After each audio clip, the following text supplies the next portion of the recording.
ಯಪ್ಪ ಇವತ್ತೇನು ಇಷ್ಟೊಂದು ಪಾತ್ರೆ. ಇವತ್ತೇನು ಟಿಫನ್ನು ಸಾಂಬಾರು ಎಲ್ಲ ಮಾಡಿದ್ದಕ್ಕೆ ಇಷ್ಟೊಂದು ಪಾತ್ರೆ. ಏನೇನು ಮಾಡಿದೆ ಅಂತ ಹೇಳ್ತೀನಿ. ಆಲೂಗಡ್ಡೆ ಬೇಯಿಸಿದ್ದು, ಸಾಂಬಾರು ಮಾಡಿದ್ದು, ಪಲ್ಯ ಒಗ್ಗರಣೆ ಮಾಡಿದ್ದು, ಆಲೂಗಡ್ಡೆ ಬಿಡಿಸ್ಕೊಂಡು ಹಾಕ್ಕೊಂಡಿದ್ದು, ದೋಸೆ ಹಿಟ್ಟು ಬಾಕ್ಸು, ಮತ್ತು ಪಲ್ಯ ಒಗ್ಗರಣೆ ಮಾಡಿ ಬೌಲ್ಗೆ ಹಾಕಿದ್ದು ಒಂದು ಬೌಲು, ಆಮೇಲೆ ಮಕ್ಕಳು ತಿಂದಿದ್ದು ಎಲ್ಲ ಇಷ್ಟೊಂದು ಪಾತ್ರೆ ಬೀಳಲೇಬೇಕಲ್ವಾ, ಅದಕ್ಕೆ ಇಷ್ಟೊಂದು ಪಾತ್ರೆ ಆಯಿತು. ರಾತ್ರಿದೇನೂ ಇರಲಿಲ್ಲ ಬಾಕಿ ಪಾತ್ರೆ. ಇದು ಬೆಳಗ್ಗೆ ಮಾಡಿದ್ದು, ಮಧ್ಯಾಹ್ನ ಊಟ, ಮಧ್ಯಾಹ್ನ ಅಡುಗೆ, ಬೆಳಗ್ಗೆ ಟಿಫನ್ನು ಎಲ್ಲ ಆಯ್ತಲ್ಲ, ಅದಕ್ಕೋಸ್ಕರನೇ ಇಷ್ಟೊಂದು ಪಾತ್ರೆ. ಹಾಗೂ ಸಾಂಬಾರೆಲ್ಲ ರೆಡಿ ಆಯಿತು ಬೆಳಗ್ಗೆನೇ ಇವತ್ತು ಅಂದ್ಬಿಟ್ಟು ಹಂಗೆ ಸ್ಟವ್ ಕ್ಲೀನ್ ಮಾಡ್ಕೊಂಬಿಡೋಣ. ಮಧ್ಯಾಹ್ನ ಏನು ಕೆಲಸ ಇರಲ್ಲ, ಎಲ್ಲ ಕೆಲಸ ಇವತ್ತು ಬೇಗನೆ ಆಯಿತು.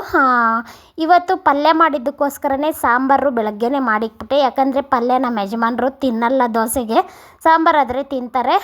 ಓಕೆ ಫ್ರೆಂಡ್ಸ್, ಇವಾಗ ಸ್ಟವ್ ಕ್ಲೀನಿಂಗು, ಕಿಚನ್ ಕ್ಲೀನಿಂಗ್ ಎಲ್ಲ, ಶಿಂಕ್ ಎಲ್ಲ ಕ್ಲೀನಿಂಗ್ ಆಯಿತು. ಒಂಥರ ಸಮಾಧಾನ ಆಯಿತು.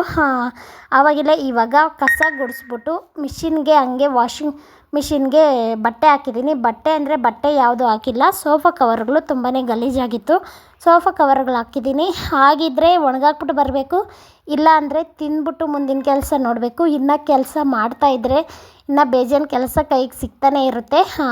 ಆದ್ರೂ ಮಿಷಿನಲ್ಲಿ ಬಟ್ಟೆ ಹಾಕಿದರೆ ಒಣಗಾಕ್ಬಿಟ್ಟು ಬರಬೇಕು, ಇಲ್ಲ ಅಂದರೆ ತಿಂದ್ಬಿಟ್ಟು ಆಮೇಲೆ ಕೆಲಸ ಮುಂದೆ ಬರಬೇಕು. ಇನ್ನೂ ತುಂಬಾ ಟೈಮ್ ಇದೆ ನೋಡಿದೆ. ಫ್ರೆಂಡ್ಸ್, ಇವಾಗ ಟಿಫನ್ ತಿನ್ನೋಕ್ಕೆ. ಫ್ರೆಂಡ್ಸ್, ಇದೇನು ಮೊಸರನ್ನ ಅನ್ಕೊತೀರ, ನನ್ನ ಟಿಫನ್ನು ಬೆಳಗ್ಗೆ ಡೈಲಿ ನಾನು ತಿನ್ನೋದು ಇದೆ. ಇದು ಶಾರ್ಟ್ ವಿಡಿಯೋ ಹಾಕಿದ್ದೀನಿ, ಬೇಕು ಅಂದರೆ ನೋಡಿ. ಇಷ್ಟ ಆಗಿದ್ದರೆ ಲೈಕ್ ಮಾಡಿ. ಇದು ಒಳ್ಳೆಯದು, ಆರೋಗ್ಯಕ್ಕೆ ಒಳ್ಳೆಯದು, ಗ್ಯಾಸ್ಟ್ರಿಕ್ಕೆಲ್ಲ ಒಳ್ಳೆಯದು. ಶಾರ್ಟ್ ವಿಡಿಯೋ ಹಾಕಿದ್ದೀನಿ ನೋಡಿ. ಇಷ್ಟ ಆಗಿದ್ದರೆ ಲೈಕ್ ಮಾಡಿ, ಶೇರ್ ಮಾಡಿ.